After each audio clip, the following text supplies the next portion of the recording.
Hello there, a very good evening to you and a very warm welcome to the program. This is Smart24 TV and we say we drive your business. This is of course a channel that focuses on business 24 hours, 7 days a week.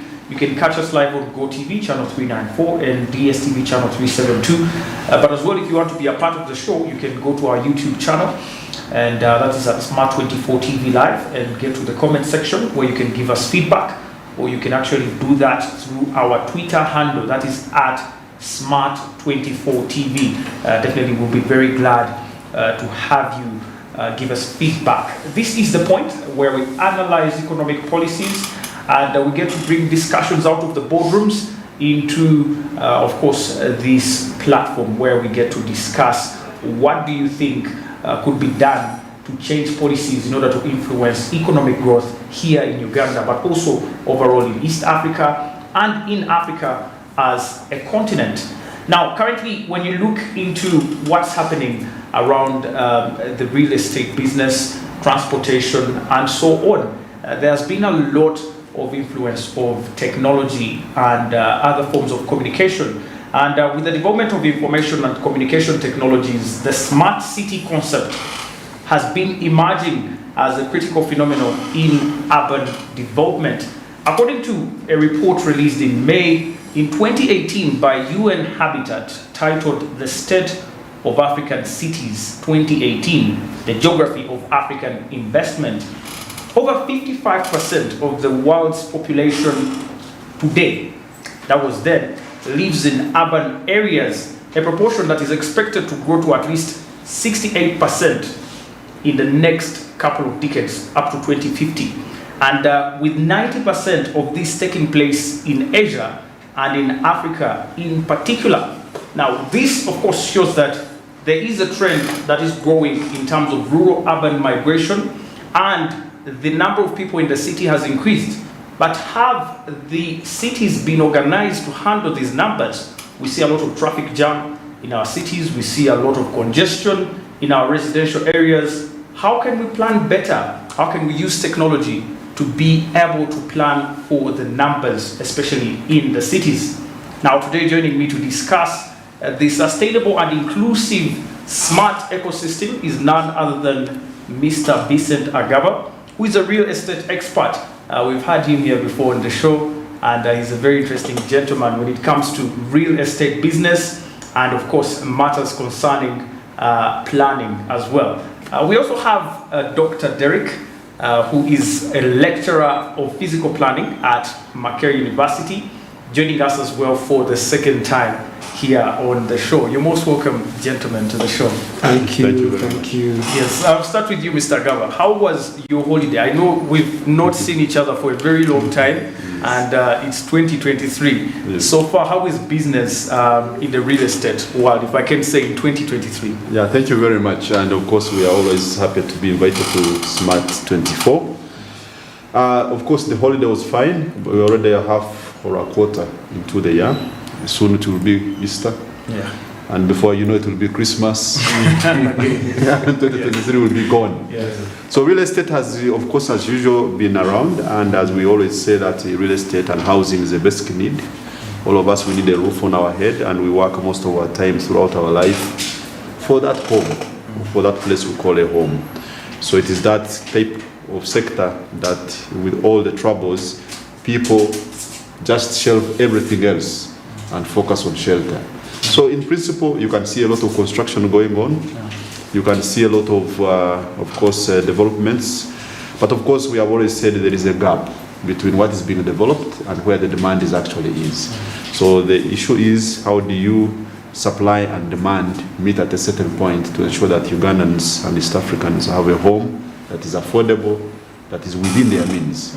That's what we are struggling with still now, but we hope that with all interventions coming, we shall reach that promised land. Wow, thank you. You're most welcome once again. You're welcome.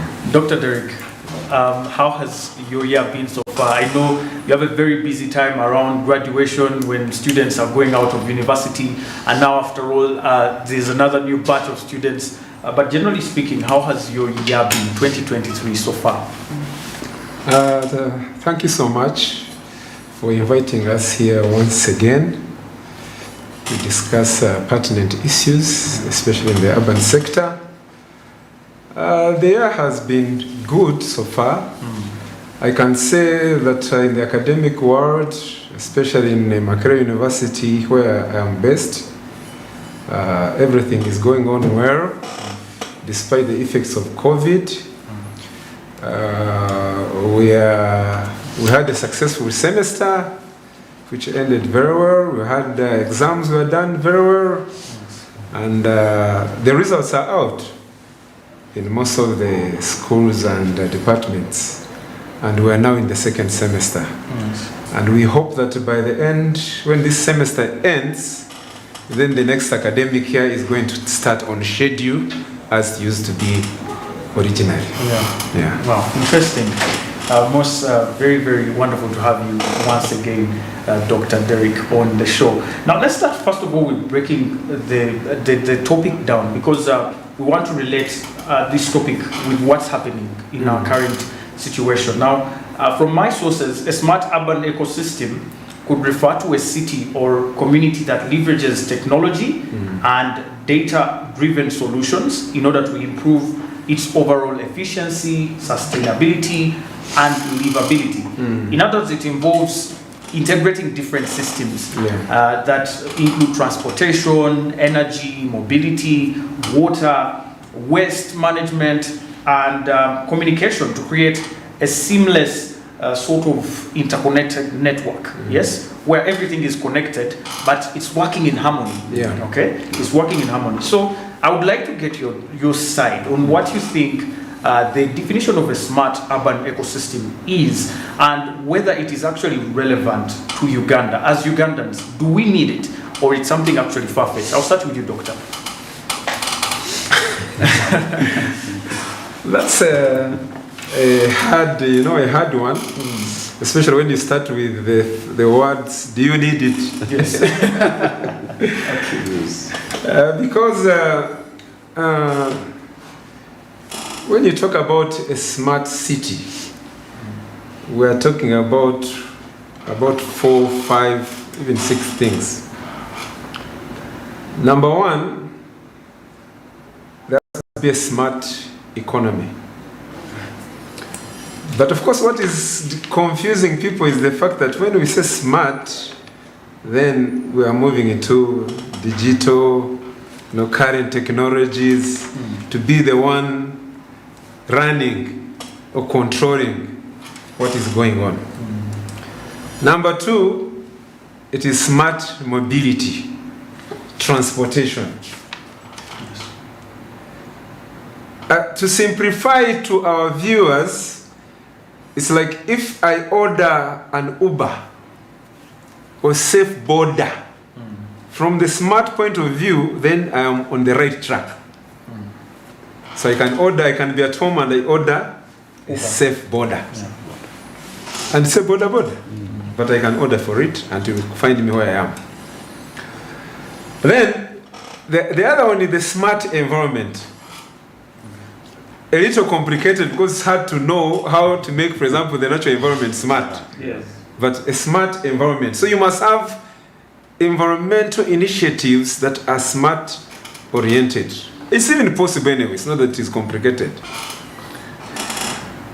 That's number 3. Number 4 are smart people.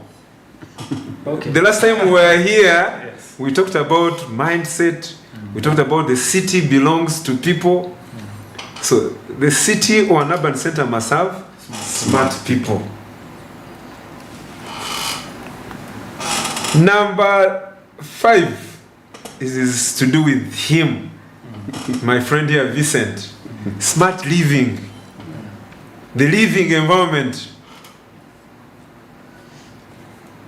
And then the last one is to do with governance, smart governance. So these 6 things must be networked to ensure that at the end of the day they offer efficiency as far as a city is concerned. That's how I can somehow simplify it. Yes. Interesting. Yeah. Mr. Vincent, he just mentioned that when you talk about smart living, we're talking about you. What would be your own understanding of a smart city and the concept of us having the interconnection, like Doctor has mentioned, between our mobility, our environment, the natural environment, and fusing that with technology? What would be your understanding of that? Yeah, no, Anthony, for me, Doctor, of course, has already, and you hear what he says, me being in the real estate sector, we are one of those who are very key when it comes to all the things he has talked about. The point here is, just going down to practicals, real estate is the one actually that can cause the mess of everything else. And of course, physical planning is very critical, because physical plan can be there, but as long as not enforced to ensure that the real estate people do not disorganize the physical plan, it makes everything else difficult. Yeah.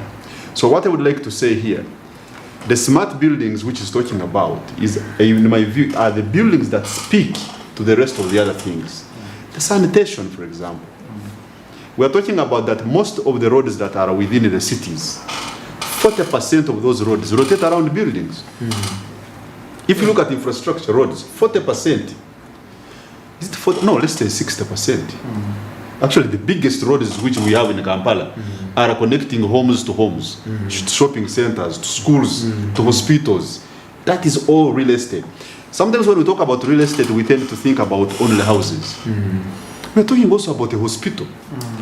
I can build a building today. And residential only. You talk about only residential. Quite a number of people believe it is residential only. I can be a real estate developer. My job is to build buildings that are actually of hospital nature, and the doctors come and rent those buildings and operate a hospital in the building. They don't have to own the building. So real estate goes even to schools. I can build a whole school as a developer, and an educationist comes and puts there a school. Now, the placement of buildings has a very big impact on whether we are talking about a smart city or an organized environment. So my view is, how do we build the buildings that speak to a smart city, and how do we build buildings that can actually speak to the others so that the ecosystem is achieved? Now, let us talk about, for example, in Uganda. Today, the urban-rural migration is so high. We are saying land is static. My view would be, can we build vertical? Whether that is smart or not, in my view, it is the best way to think. Are we going to afford still buildings that sit on a half an acre? Are we going to afford still a building that actually has a compound of an acre? The answer is no. We enjoyed this during that time when the population was 15 million. But now the population is 45. And land has not increased until some people think that they can create more land in Lake Victoria. But Lake Victoria is also fighting back. So there is no land to create. So smart thinking should be that, let us go vertical. Number two, when you do what we call density management of the population, it is very easy, doctor, for everything else to work. You go and collect garbage from one point. The roads lead to, the drainage systems go from point A to B. But if you scatter people around, the other day I was that side of between Kisubi and Mpiji, there is that stretch. There is that road which is supposed to connect those places. If you see how houses are being scattered there, and people going buying land and splitting it into plots, the question is, how will you run a sewage line there? So I hope I'm not going off, but I'm talking from the practical point of view of my business where I work, and how it can actually make it complicated for everything else to follow. So for me, smart thinking is that let's condense people in two places, free the rest of the land for agriculture, for many other things, and that will help us to just run one power line into a neighborhood, and each house taps from there. But now you see all the power lines is like a cobweb. So where we are going, if we have to think smart, we will need to organize the living. And if we don't do that, actually in practical terms for us, we call it zoning. And that speaks to physical planning. So maybe I first stop there, but my view is, of course, that comes to the environment. Where do wetlands remain? Where should there be parks? Where should there be recreational facilities? Where should now today, if you're going to Angenois, and imagine 50 people wanted to go to Angenois, where Angenois is located, where will be the parking? I rest my case. Doctor, Yes. talking about building vertical, going upwards. I've been following the story that in Saudi Arabia they are going to build a wall which is going to have all the houses in there. It's going to be like one wall where we are going to have everyone living inside there and the ecosystem in there. And when you look at cities like Dubai, the major cities in the world, in Singapore, there's a lot of vertical building and they're going vertical. Is it the same idea that we should as well embrace? Because traditionally, we are not vertical builders. When you look at our backgrounds, we're used to homes that are, quite spacious, and spaces that are not going up, right? So is this the way to go right now for us to have a sustainable housing and structure, that infrastructure that can help actually support the current population numbers? It's of course, it's the right way to go. And I think the government, I cannot talk on their behalf, and Minister of Lands, Housing and Urban Development have been having discussions related to that in terms of changing the policy and so on and so forth. Why, if we are talking about smart cities, and we're also we have to remember that this is an agricultural country, and then we're also talking about capacity to put infrastructure in place.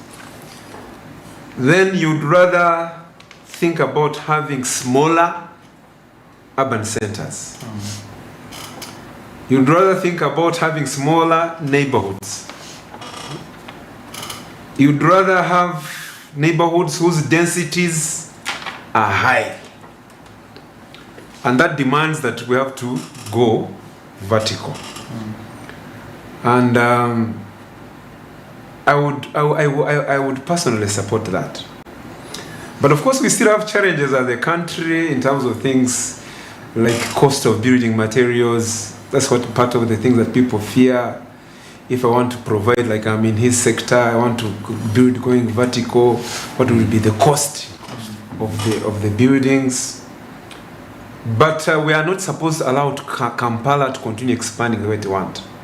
Mbarara to continue expanding the way they want horizontally. It's better that we sit down and we start moving, growing our cities vertically rather than horizontally. Because of two things. Population is growing very fast. One, that population has to be fed. 3, we are taking over agricultural land that would be important as far as feeding this population is concerned. So how do we protect this agricultural land? Build vertically. Well, thank you so much, Doctor. Now we're going to take a very short break, and when we return, we want to look into some of the things that threaten this smart city that we want to build. And one of them, first of all, has been the fact that the coordination between the different departments. We have the Ministry of Land, we have the ministry in charge of ICT, and other ministries and other smaller departments and bodies like KCCA that manage cities. How can they coordinate and strategize for us to move in the direction of smart cities? Because the challenge here has been, for example, KCCA working alone, and then UTB, Uganda, Land Board, Buganda Land Board having their own policy, and then this other board. How can they harmonize and we moving forward having a very organized city? And I'm just starting from Kampala, but we have many cities now in Uganda that all need planning. How can we strategize to have better organized cities? I mean, when you're flying over Dubai and when you're flying into Uganda, you see the difference. Of course. You see how these people organize. They know what they're doing. Yes, much as the population is growing. Yet here, there's a lot of mess. how can we deal with that mess? My name is Anthony. You're watching The Point, and we are discussing a sustainable, inclusive, and smart urban city. And this is none other than Smart 24 TV, where we drive your business. Stay with us. We'll be back shortly.